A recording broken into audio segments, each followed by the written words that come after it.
Hey friends, thank you for being here and welcome to the Working Towards Our Purpose podcast. For this first show, I wanted to talk a little bit more about what my vision is for the show and who I am and what my backstory is, which I hope will explain why I'm creating this podcast to begin with.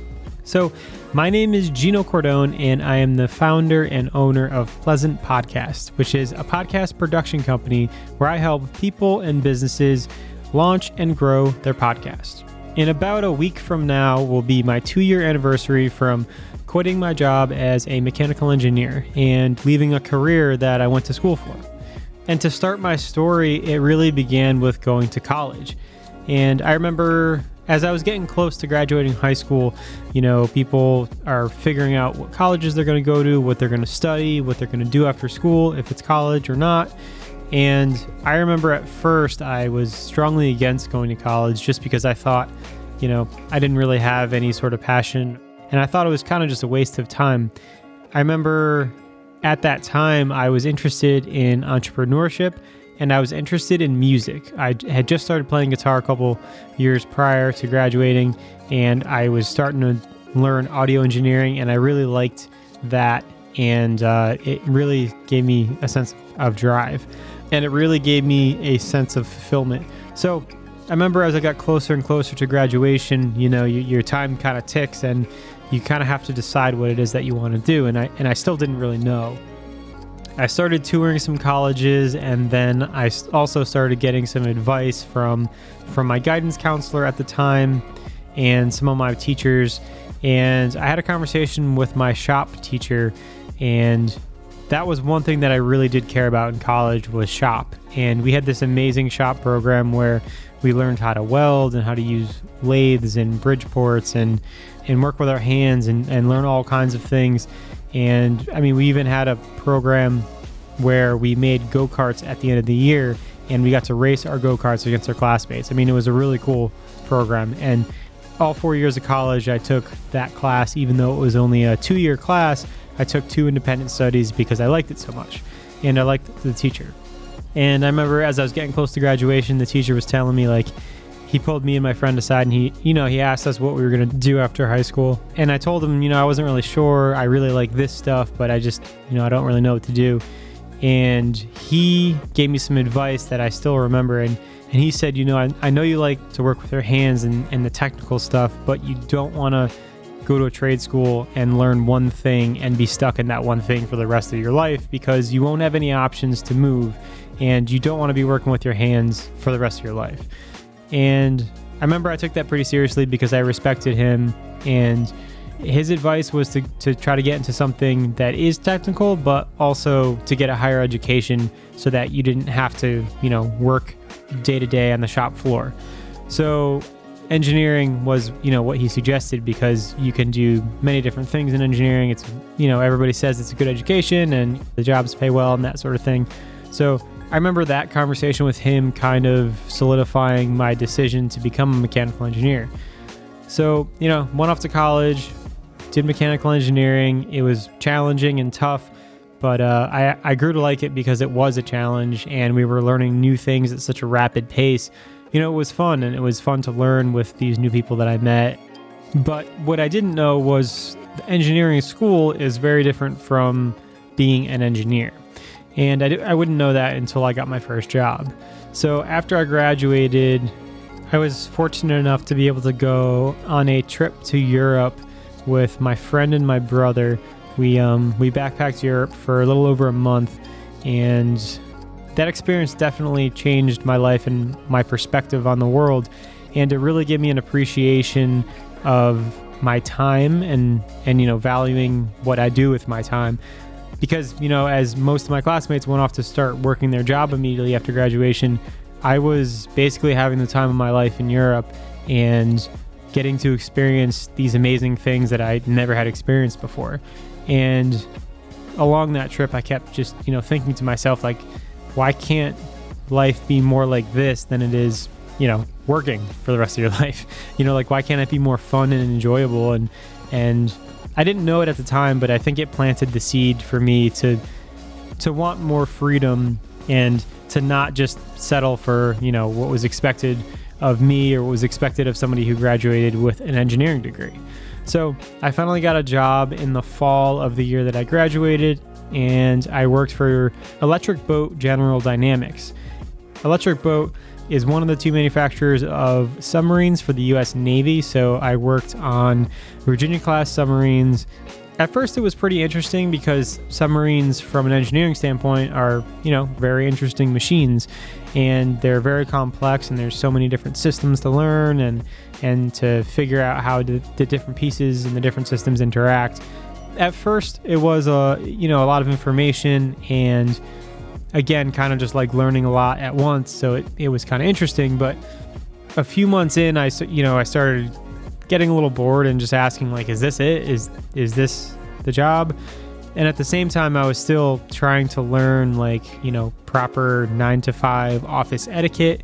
And I remember always just being really confused and not understanding the way that people acted and the things that people said and why people did things. It seemed very strange to me. And I took that as oh, well, maybe something's wrong with me. Maybe I don't understand something properly. Maybe I'm not smart enough or something like that. I put it on myself. And it wasn't until years later that I realized no, this is a pretty crazy place that people pretending to work and be busy all the time and put this facade up of, what's going on, when in reality, it's a totally different thing. And that sense of false reality just confused me so much. So about a year into that job, I was already looking for new jobs and I was bored, and I never really pulled the trigger on anything just because, the way that company culture is, I never felt comfortable to go up to my boss and be like, hey, I'm bored. I don't like this job anymore. Can you help me find something new? And that's not to say that he wouldn't have been supportive if I said that. I didn't feel like that was an option. So I basically just toughed it out for 3 years until I couldn't take it anymore. And, I had some bad interactions with my boss towards the end. We didn't really get along, mostly because he kept on promising me a promotion, and I kept waiting. And then when I finally had the time to be promoted and he said he was going to promote me, he basically took it back and said, because of this one specific instance, I don't deserve the job anymore. So at that point, I basically just put my hands up and said, okay, I'm done with this place. I don't care anymore. I didn't really voice my opinion or, my frustrations. I just said you know what, I'm going to leave them and then I'll show them, because I do work around here and they'll miss me when I'm gone. So one of my friends from college put a posting up. He worked at Pratt and Whitney, and I messaged him immediately and I was like, yeah, I'm looking for a job. Can you hook me up? What's going on?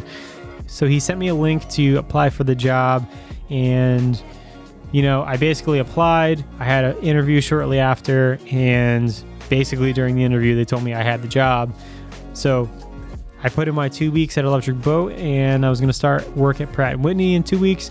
And I remember the moment walking into my boss's office and thinking this is really going to feel good because I'm really going to show him. I didn't tell him anything. Nobody knew I was trying to leave or anything like that. And I walked to my boss's office. I hand him my resignation letter, and I tell him hey, I'm out of here.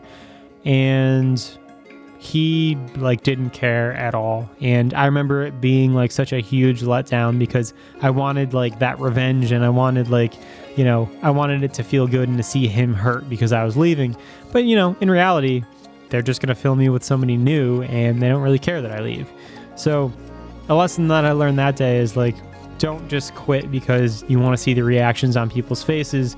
You should be quitting because, that's what you want to do and you want to move on. It's kind of funny because I hear people a lot of times wanting to quit out of spite and to show their boss and that sort of thing. But I think in most cases, people they don't care. It's a numbers game. They're just going to fill that spot with somebody else.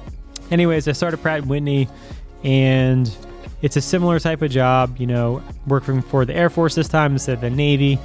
And I remember when I started, kind of already making my mind up that I wanted to leave engineering as a career, but I just had no idea what I wanted to do. And this entrepreneurial side of me and, thinking about a business and what can I do to make money in something that's not engineering started to come out, but I didn't really know what it is that I wanted to do. So, I started the job, and I think for like the first 2 weeks I tried, and I kind of saw like how the group was and how the work environment was.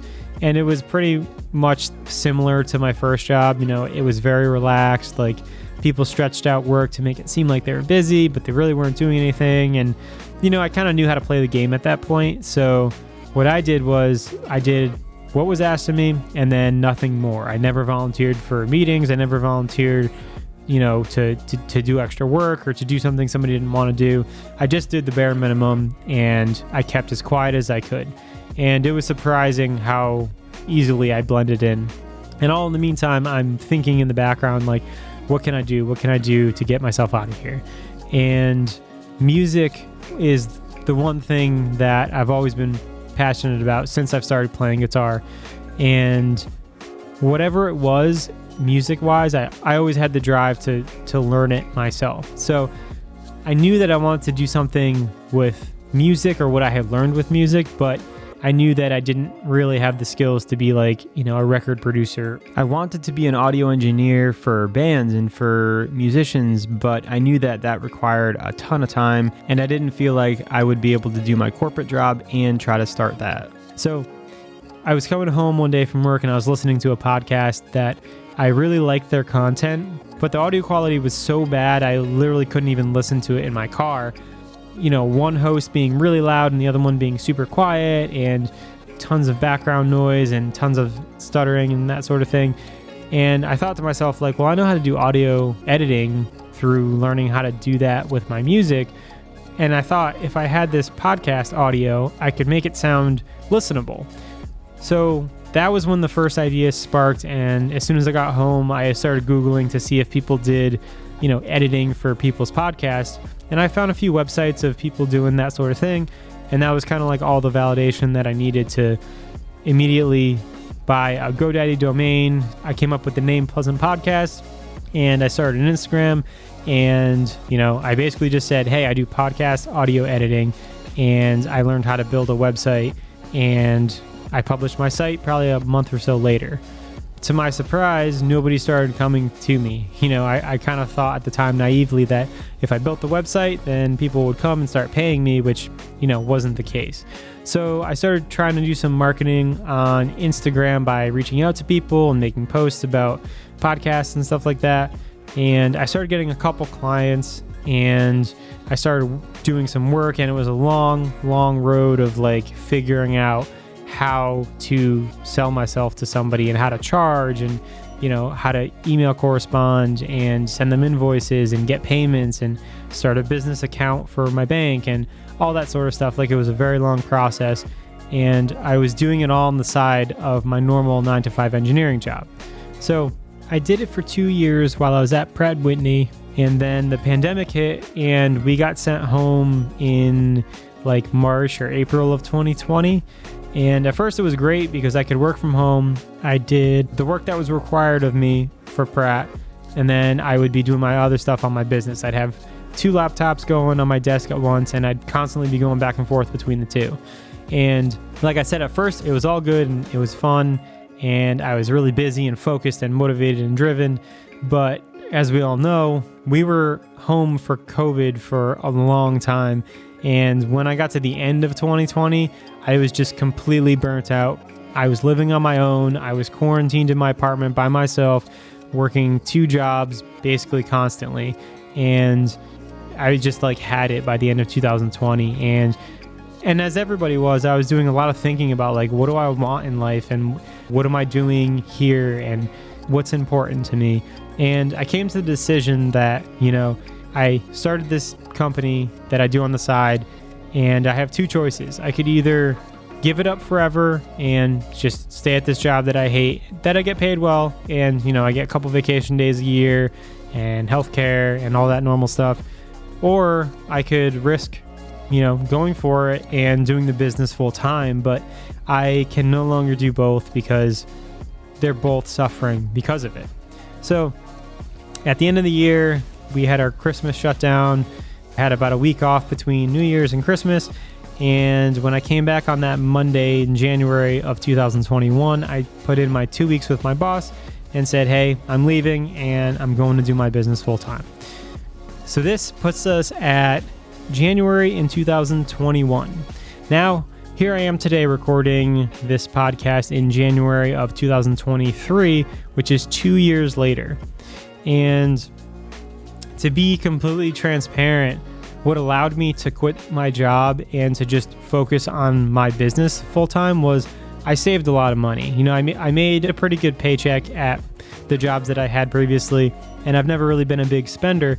So I was really good at saving my money, and I saved up a good chunk of money that I thought was plenty to, keep me going for like a year. And I thought like, hey, after a year, I'm probably going to be making tons of money because I'm putting so much time into this business that, things will work out. And come to the end of my first year, I really didn't do that much better monetarily than I did the year before where I was doing it part-time. And that was kind of a hard pill to swallow. And I had to do, a lot of reframing and a lot of work on my mind to not give this up and to keep going forward to do this business that I believed in. And I had to come to some hard truths like, hey, I was, starting to run out of that savings that I created for myself, and I needed to get a job part-time. So I got a job part-time the end of 2021, and I worked that all through 2022. And in 2022, my business did do better. It was the best year that I've ever had. It still wasn't enough to completely pay all my bills, so I'm still doing some work on the side, but things are growing, and I'm building the business and making more money than I ever have with it. All that being said, I think really what drove me to make all of these decisions and to lead me down that path was the confusion that I had with my engineering career. Like, I didn't feel connected to it, and I didn't feel like what I was doing mattered in any way. And maybe that wasn't true. Maybe the work that I did, impacted people in a positive way. But I don't know. I was always asking for more, and I was always asking like, is this it? Like, I feel like I want to do more. I want to help people. I want to make a positive impact in the world. And I never got that with the jobs that I was working. Since leaving my job, I've been fortunate to have the opportunity to work with amazing people that are making positive changes in their community and their environment. And it was all new to me. Like in the corporate world, to me, it was like you had one type of person. Like, you just come in, you do your job, and you leave. Like, I don't know, it was so robotic, and there was just such a lack of inspiration, and like there were so few people that I met in 6 years of corporate America that were inspiring and that like I felt like I wanted to do good for them. Like literally 2 or 3 people out of the 2 companies that I worked with. But since quitting, I've met so many people that are inspiring, and they do amazing work.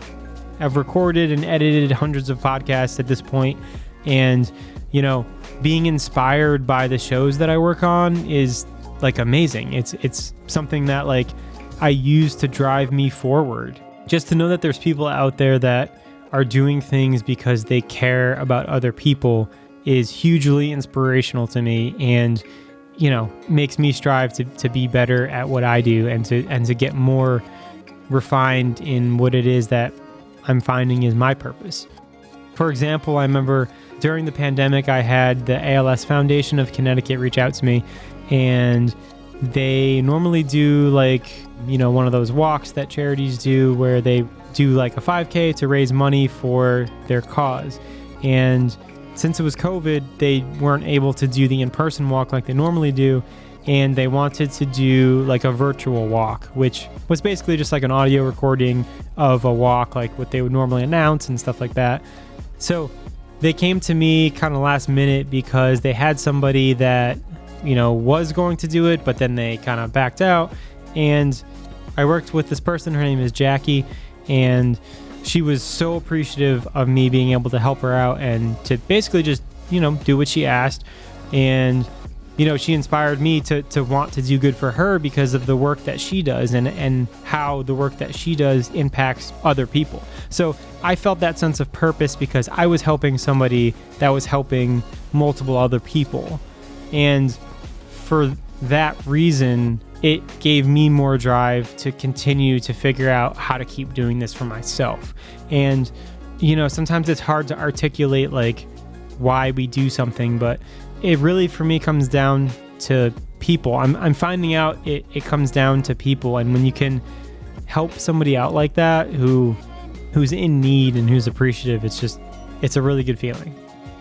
In 2022, one of my big things was networking, and I joined a local co-working space in New Haven called Known Co-working, and they have a happy hour session every week where entrepreneurs and people who have business ideas and a whole mix of different kinds of people come together and basically just talk, get to know each other, problem solve, and it's a really encouraging environment.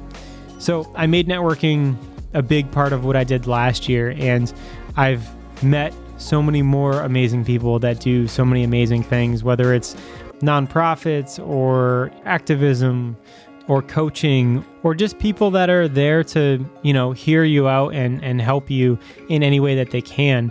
And, after being in lockdown for almost 2 years, getting human interaction was like such a breath of fresh air for me, and realizing that you don't have to do this alone. I think the reason why 2021 was such a struggle for me was because I literally did it in complete isolation and I hardly talked to anybody else. And once I started reaching out to other people who are doing similar things to me and, they're further along than I am, or they're maybe not as far along as I am, but just being able to talk to people that have the same sort of drive and mission that I do is been a game changer for me. And it's where this idea for this podcast came, is because I've had so many great conversations with people, and I wanted to be able to have a show where I could highlight these conversations and these talks with people. Coming back to, why I created this show, there's two reasons. One is to support the people that I'm interviewing and to share their work and to share their story and to share their positive energy with other people, not only myself, but other people, so we can learn and be inspired by them. But the other reason is to also help people who were in a place like me. Maybe they're college educated and they're working in this job that they don't feel connected to, and they're just confused and lost, but think that there's no other option out there. I want to show them that there's people out there doing amazing things that, I never even thought of as a job, or I never even thought of was out there.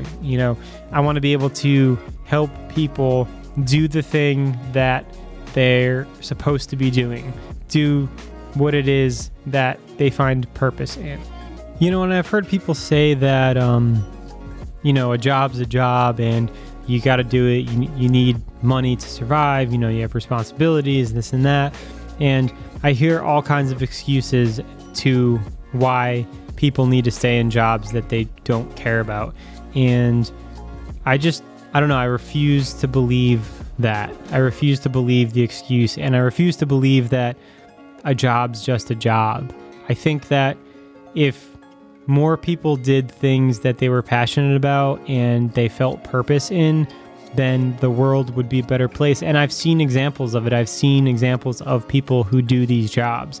So it's my mission to be able to help more people do jobs that they feel in alignment with and they feel purpose in. Because I think when you do a job that you don't hate, you become a better person, because you're not wasting so much energy trying to fight against this thing that you do for such a long period of time. You're all week you're at work and you're frustrated by this and that, and by the time you get home, well, you're already frustrated for your loved ones and you don't have time for them, or you don't have as much patience for them.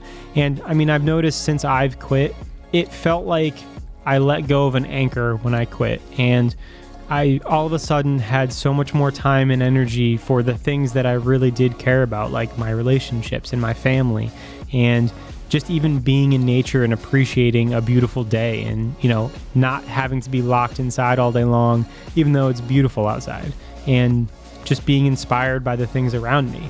So I want to spread the idea that your work can be more than just a job, and your work can be deeply connected to your values and what you believe in and who you want to help, and why it is we're here as humans on this earth and what we're here to do.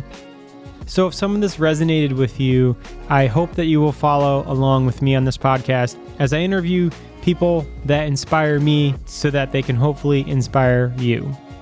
Thanks for listening.